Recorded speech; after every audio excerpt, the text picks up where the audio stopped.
이 그림을 보면 침팬지인데, 우리 대종경 인도품 20장에 보면 이 명명하기를 대종사님께서는 성성이라고 그러셨어요. 그러니까 아마 비슷하지 않을까 이제 그런 생각을 해봅니다. 남방의 이런 성성이라고 하는 여러분 침팬지 보셨죠? 사람만 하죠. 힘쓰기는 사람보다 훨씬 세답니다. 그리고 빠르기는 또 민첩해서 사람이 도저히 잡을 수가 없대요. 힘도 세고 민첩해서. 그 대종사님이 이런 예화를 들어주셨습니다. 그런데 이런 생성이를 잡는 방법을 어떻게 알려주셨냐면, 이 성성이라는 침팬지가 술을 좋아한대요. 그러니까 이 길목에 침팬지가 다니는, 성성이가 다니는 길목에다가 술독을 딱 놓아놓으면 이 성성이가 지나가면서 그런답니다. 웃기고 있네. 나 잡으려고 그러지? 나 전라도 말로 나 꿀딱 내가 잡히는 거 봐라 그러고 지나간답니다. 근데 그 다음날 보니까 또 있거든요. 그 다음날도 똑같이 그러고 지나갔겠죠. 그 다음날 지나가다 보니까 대체 궁금해.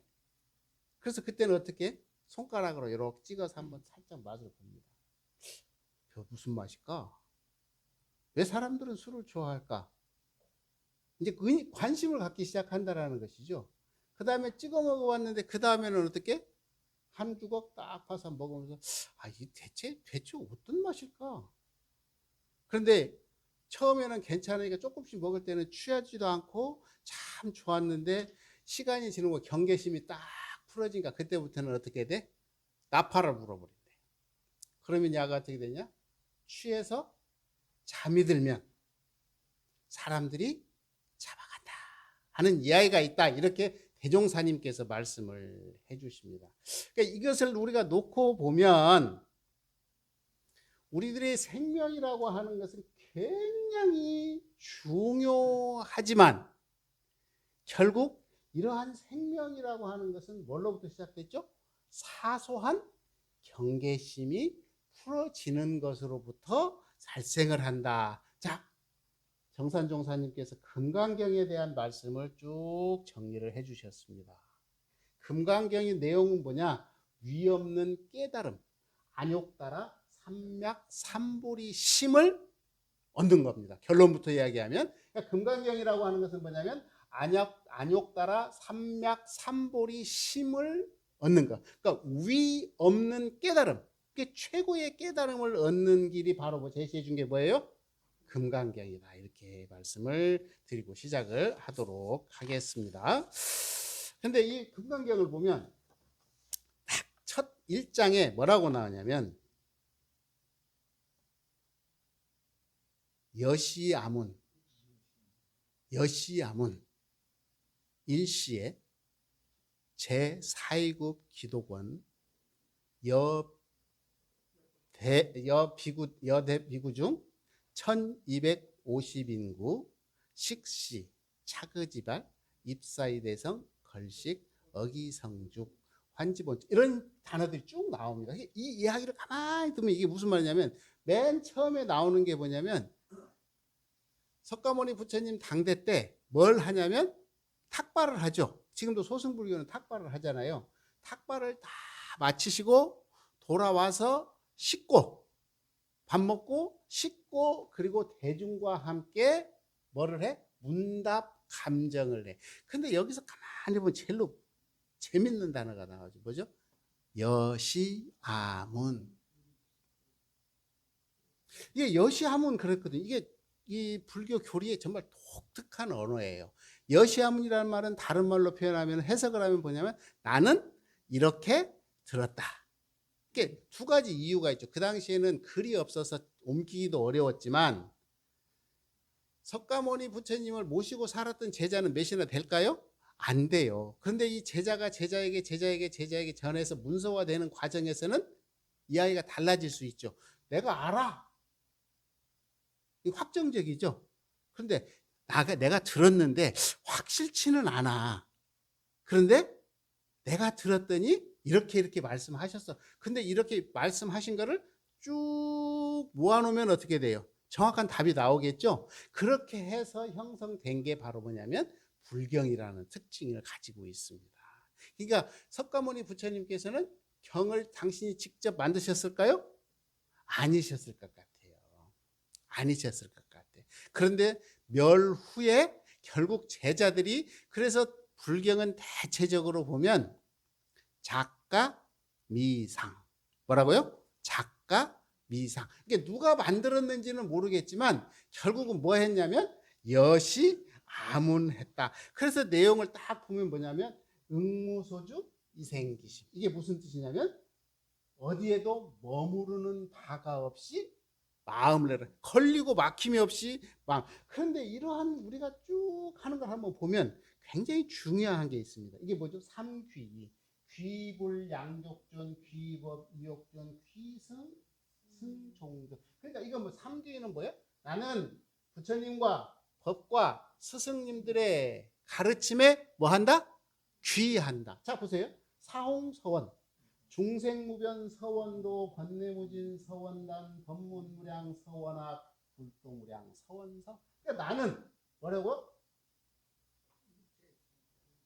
이 모든 중생을 깨달음에 도달할 때까지 열심히 가르치겠다. 그런 뜻이죠. 그리고 또 뭐예요? 내가 살다 보니까 이 번뇌가 치성을 해. 이 번뇌를 내가 다 끊어버리겠다. 그리고 부처님이 가르쳐 주신 그 모든 것들을 내가 다 공부하겠다. 그리고 또 결국은 나는 가서 뭘 하겠냐라는, 이러한 모든 것을 다 해서 나의 성불재중에 서원을 세우겠다. 이게 뭐예요? 사홍서원이죠. 자, 하나 더. 이론상 서원문 같이 읽어봐. 시작. 우리 어리석은 중생은 이 법신불 이론상을 제받아서 이론의 위력을 얻도록 까지 서원하고 이론의 최성에 합하도록까지 서원하고. 그러니까 이걸 가만히 보면 이 경들의 특징은 전부 뭐가 있냐면 뭐라고 그랬어요? 서원문이에요. 서원문. 그러니까 이런 모든 것들은 그러한 전제 조건을 가지고 우리가 중생을 벗어나서 어디에 이르겠다고? 보살에 이르겠다고 하는 서원이다. 그래서 결국은 우리는 경을 계속 읽는 것은 뭐냐면, 저는요 앞으로 불법성 3부를 믿고요, 저는요 사홍서원을 이루고요, 저는요 결국은 진급이 되고 은혜는 입어서 결국 어디까지 간다고요? 이론의 위력을 얻고 이론의 이력을 얻고 이론의 최성에 합하도록까지 열심히 살겠습니다. 이런 말이에요. 얼마나 여러분은 기도라고 하는 것이 바로 이런 끊임없는 자기 서원을 점검하고 맹세를 하는 거예요. 그러니까 이보다 더 좋은 맹세가 있을까요? 없죠. 그래서 아까 말한 금강경의 말씀이 위없는 법이 되는 거예요. 이보다 더 좋은 게 어디 있냐, 그런 뜻입니다. 그래서 우리가 금강경이라고 하는 것을 쭉 한번 잠깐 살펴보도록 하겠습니다. 자, 같이 한번 읽어보겠습니다. 금강경은 현장이 반역한 대반야경 600권 중 제577권의 능단 금강문과 같은 것이나 대반야경이 성립되기 이전에 이 부분만 된 경전으로 유통되었다고 보는 것이 학계의 통설이다. 이 사실은 일찍이 인도에서 무착 세친에 의해 주석서가 저술되고 중국에서도 구마라집에 의하여 번역서가 나온 일에 다른 많은 번역서가 나온 데서도 알 수 있다. 이게 금강경이라고 하는 것은 이런 과정에 겪어서 왔다. 그러니까 어마어마하게 많은 금강경이 있다는 이야기예요, 없다는 이야기예요? 있고, 이렇게 많은 사람들이 이것을 해석을 했다. 그런데 대종사님께서는 대각을 딱 이루시고 금강경을 보신 거예요. 금강경을 보시고 뭐라고 말씀하셨냐면, 내가 도 잃은 경로나 부처님께서 도 잃은 경로가 같다 틀리다? 같다. 그래서 나는 부처님의 행적과 말씀이 부합되는 뭐가 많으로 나의 연원을 뭐라고 그랬어요? 부처님께 된다. 그래서 불교가 연원불이 되는 것은 바로 뭐 때문에 그랬냐면 이 금강경 때문에 그랬습니다. 그 금강경이 원불교에서 중요해요, 안 중요해요? 매우 중요하다라는 말씀. 그런데 이 금강경을 보면 불교의 세계관을 조금 이해해야 됩니다. 우리 다 아시죠? 불교의 세계관은 뭐죠? 삼법인, 사성제, 팔정도, 12인연. 다시 한번.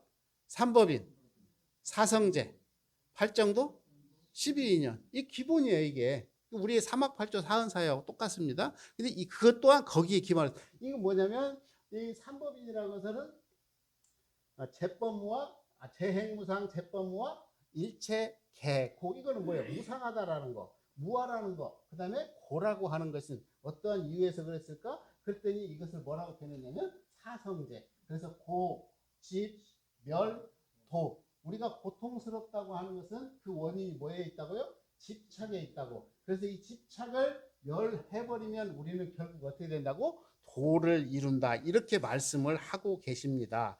그래서 이러한 가만히 보면 결국은 불교의 교리는 삼법인 사성제를 통해서 중도를, 팔정도를 통해서 해탈을 얻죠. 12인연에 자유자재하는 거예요. 그래서 해탈을 얻는 것인데, 이 금강경을 통해서는 바로 또한 뭐가 있냐면 상을 제거함으로 인해서 해탈의 경지에 든다 하시는 내용을 설하고 있습니다. 그런데 아까 제가 보여드렸지만 금강경의 내용의 순서를 보면 탁발을 마치고 이 지금 우리로 말하는 훈련원 같은데 제자들이 다 돌아와서 아까처럼 돌아 앉아서 수고받는 이야기를 해. 그래서 금강경의 전체적인 사서 구조는 탁발을 하고 식사를 끝내고 앉은 석가모니에게 수고리 존자가 보살승에 나아가는 사람들은 어떻게 머무르고 수행하느냐. 그런데 보세요. 이 금강경을 전부 보면 어떻게 구성이 되어 있냐면 뭘로 되어 있다고요? 대화체로 되어 있어요.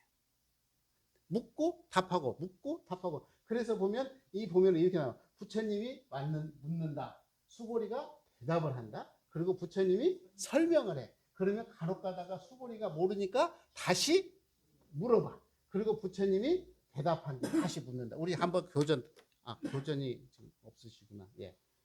이 금강경을 보면 전부 이렇게 되어 있습니다. 그래서 구성을 보면 묻고 답하고 묻고 답하고 묻고 답하는 이런 방식으로 되어 있어서 누구나 쉽게 이러한 것들을 볼 수가 있게 나와 있습니다. 근데 금강경에서 우리가 제일 첫 번째 등장하는 단어가 뭐라고 그랬죠? 여시아문. 무슨 뜻이죠? 나는 이렇게 들었다. 그러니까 앞으로 어디 가서 불교 교리를 말할 때 내가 아는데 이 말하면 틀려. 정확한 답 아니에요. 왜냐하면 가르치는 사람도 잘못 가르칠 수 있잖아요. 그렇기 때문에 뭐라고 하는 게 정답이냐면 뭐라고요? 여시아문. 나는 이렇게 들었다. 내가 틀릴 수도 있어. 이걸 전제하는 거예요. 내가 틀릴 수도 있지만 나는 이렇게 들었다라고 이야기를 하는 것이 정답인 것 같습니다. 그 다음에 나오는 게 뭐냐면 금강 가냐바라 밀경이다 그러는데 다시 읽어봅니다. 시작. 마음속의 분별, 집착, 번뇌 등을 부숴버려 깨달음으로 이끄는 강력한 지혜의 경이다. 그러면 금강관이 지혜의 경이다 그랬으면 그러면 바냐바라 밀이라고 하는 것은 뭐냐면 바로 깨달음으로 이끄는 지혜다. 이게 바냐는 지혜 이렇게 이야기를 합니다. 그러니까 바냐 지혜를 통해서 결국은 우리가 어디로 가는 거냐면 열반의 세계로 가는 것이다. 이렇게 말씀을 드릴 수가 있습니다. 여기서 또 하나 더 보면 안욕따라 삼약 삼보리, 이거는 뭐냐면 올바름을 깨달음으로 향하는 마음이라는 뜻입니다. 지금 단어를 잠깐 제가 본문을 좀 보여드렸어야 되는데 본문을 못 보여드렸어요. 조금 제가 준비를 하다가 조금 잘못했네요. 그래서 이러한 단어들 다음 시간에 본문을 보여드리면서 설명을 올리도록 하겠습니다. 이렇게 등장하는 단어들을 보면서 결국은 아까 제가 성성이라고 하는 그림을 보여드렸죠. 그러니까 이 성성이가 술하고 아무 관계가 없어요. 그런데 우리는 이런 오류를 범합니다. 우리 삶이라고 하는 것은 정말 열심히 살지만 어느 순간부터인가 이 업의 굴레에 하나둘 빠져들기 시작하면 벗어나기가 어려워요. 제가 이제 저희 장인어른이 좀 많이 아파요. 많이 아픈데 엊그제 면회를 갔더니 이제 본심이 나오셨어. 뭐라고 하냐면 방을 하나 얻어서 밖에 나왔으면 좋겠다. 이제 이런 표현을 하셔. 요양병원에 얼마나 깝깝하시겠어. 근데 저도 어머니도 요양병원에 모셔드리고 그랬지만 효자가 많은 집안은 어른이 연세가 드시면 분란이 좀 심해요. 너무 왜? 너무 효성이 지극해서. 그리고 부모님 뜻을 안 받들으려고 하다 보니까. 근데 조금 뭐 하신 분들은 좀 결단하기가 좀 쉽죠. 그러면 누군가는 책임을 져야 될 사람이 결정할 수밖에 없더라고요. 보니까. 그래서 이제 요양병원에 계시는데 집에 가고 싶은 거죠. 집에 가고 싶지. 당연히 그러지. 그러니까 집에 갔으면 좋겠다 그러는데 그 말씀하실 때는 너무 맑아. 근데 나중에 보니까 병원에서 병명은 뭐냐면 치매예요. 근데 치매 환자라 해도 즐거운 일이나 가족들을 만나면 어떻게 되죠? 아무 문제가 없는 것처럼 보여. 그러니까 오면서 가슴이 아프죠. 눈물이 나죠. 오죽 답답하시면 매일 활동하시던 분이 저러고 계시려면 얼마나 답답하실까. 그런 생각을 할 수밖에 없죠. 그러니까 그 치매를 걸리고 싶은 사람이 있었을까요? 늙기를 원하는 사람이 있었을까요? 있어요? 늙기를 원하시는 분 손 들어보세요. 병들기를 원하시는 분들 있어요? 없잖아요. 없는데 우리는 결국은 생로병사의 굴레를 벗어날 수 있어요? 없어요? 없대요. 부처님이 그렇게 말씀하셨다니까. 생로병사의 굴레를 못 벗어나니까 우리는 고통이다 이렇게 말을 한 거예요. 근데 우리가 보세요. 즐겁고 기쁜 일이 있을 때를 고통이라고 그러면 바보라고 그러죠. 그런데 그거는 언제냐면 짧은 기간이야. 결국은 우리는 태어났으면 나이를 먹고 나이를 먹으면 병들고 결국은 죽음이라고 하는 굴레를 벗어날 수가 없어. 근데 철이 들은다는 이야기는 뭐냐면 아까 우리가 금강경을 계속 공부하는 이유는 뭐냐면 우리는 내가 아니라고 하는 상에 딱 찌들어 버리면 아무것도 해볼 수가 없어. 선글라스를 딱 끼웠어. 근데 이제 나이를 먹을수록 뭐가 생기냐면 아집이라는 게 생기더라고요. 아집이 뭔지 아시죠? 나의 고집이 딱 생겨요. 가치관이 딱 생기면 이때가 언제가 제일 많냐면 우리가 그 한학에서는 70이 되면 이순이다 그러잖아요. 기가 순해진다 그렇게 표현합니다. 잘 생각하셔야 돼요. 그러니까 공부를 제대로 하신 분들은 귀가 순해진대요. 그래서 세상에 있는 이야기를 다 걸릴 줄을 안대요.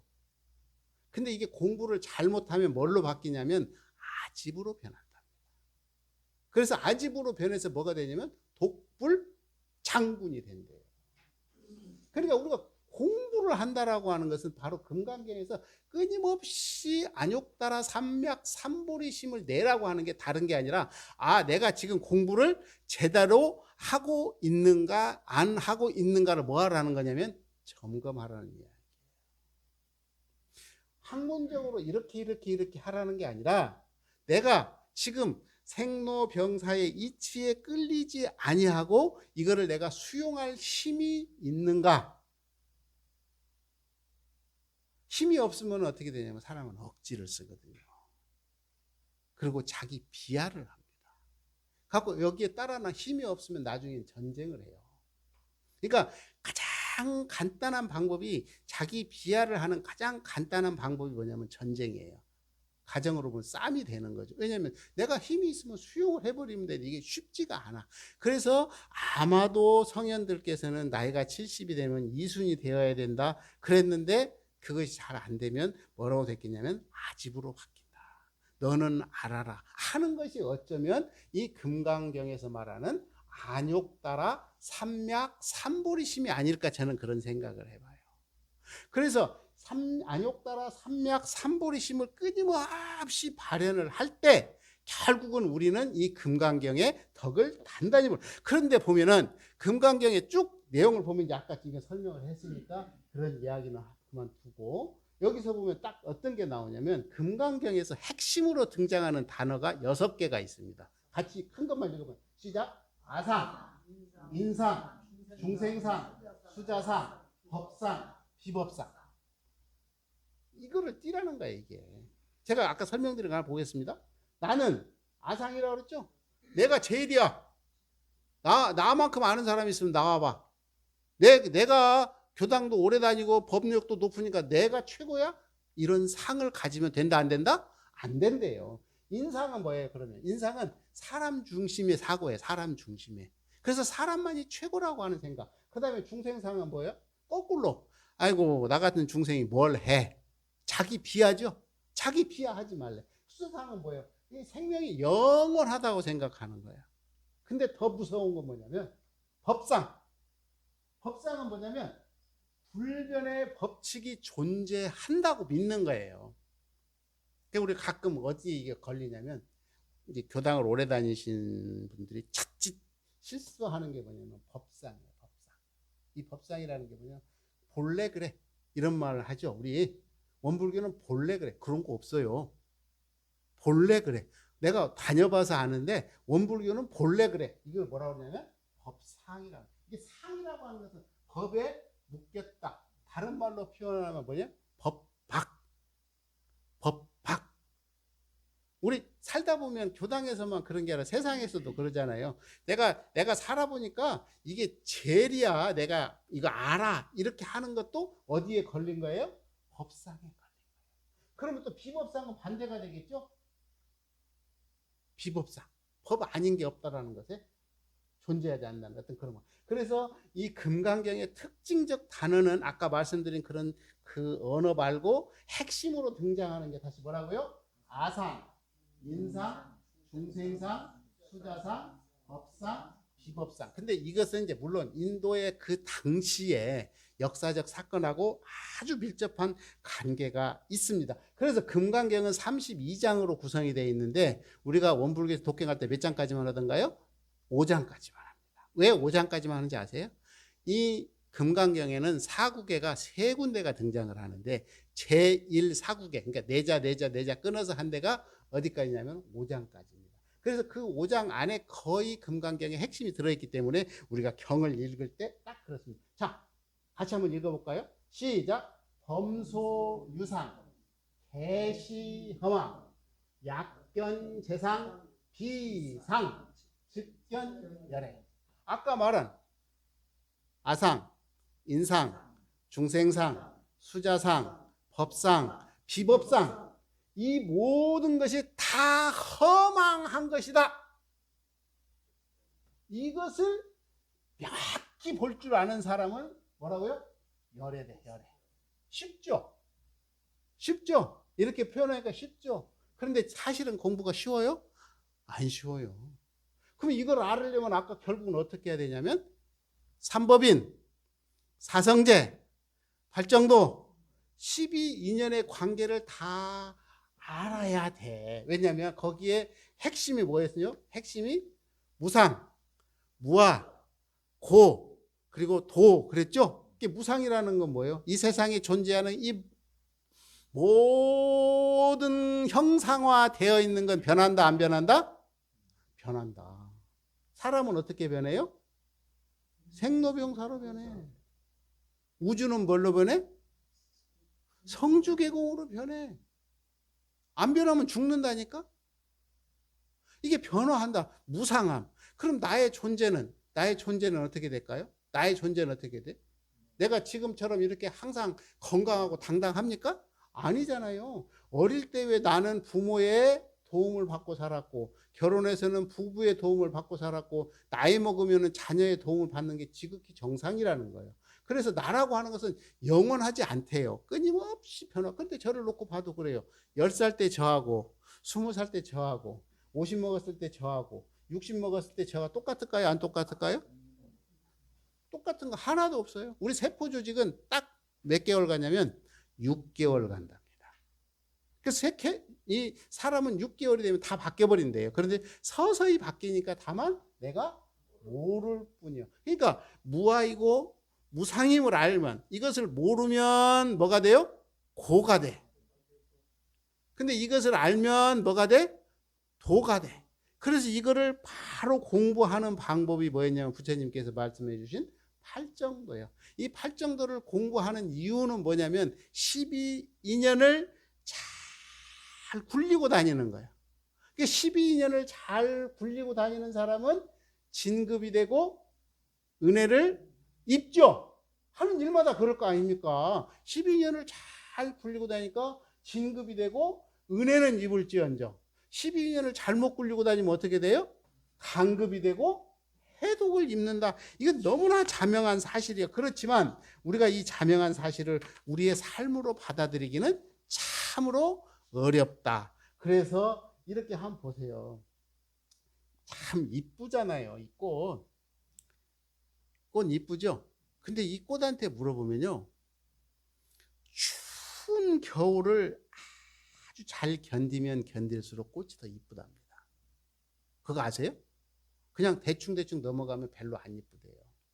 그런데 정말 강한 추위와 가뭄에 굶주린 꽃들은 나중에 꽃을 피면 색깔도 화려하고 무늬도 이쁘다는 거예요. 그러니까 우리의 삶이라고 하는 것은 나에게 끊임없이 경계를 주는 이유는 뭐냐면, 이런 아름다운 꽃을 피우기 위한 뭐와 똑같으냐면 몸부림과 똑같아요. 그러니까 옛날 전생의 업이라고 생각하면 폭폭할 일이지만, 내가 돌아오는 세상에 화려한 꽃을 피우기 위한 나의 몸부림을 부처님께서 실험하고 있구나. 그런데 더 핵심적인 건 있습니다. 쓸모없는 사람은 데려가겠죠? 근데 쓸모 있는 사람은요, 절대 안 데려갑니다. 절대 안 데려가고 이 업이 다 할 때까지 끊임없이 경계를 주신다는 사실. 그런가 얼마나 고통스럽지만 그 속에는 희망이라는 게 숨어 있다라는 거예요. 그러니까 내가 스스로 내려놓지 않으면 절대 포기하지 않는다는 거예요. 그래서 우리는 바로 조물주처럼, 나 스스로가 조물주처럼 내가 나를 잘 만들어가고 있기 때문에 하시도 틀림없는 이런 결과에 대해서 의심하지 않고 끊임없는 자기 노력을 할 때 결국은 나는 나의 조물주로서 이 세상을 아주 행복하고 그리고 아름답게 살아갈 수 있으리라 확신을 하면서, 이런 아름다운 꽃을 피우기 위한 오늘의 몸부림 꼭 잘 극복하시는 교도님들 되시기 빌겠습니다. 감사합니다.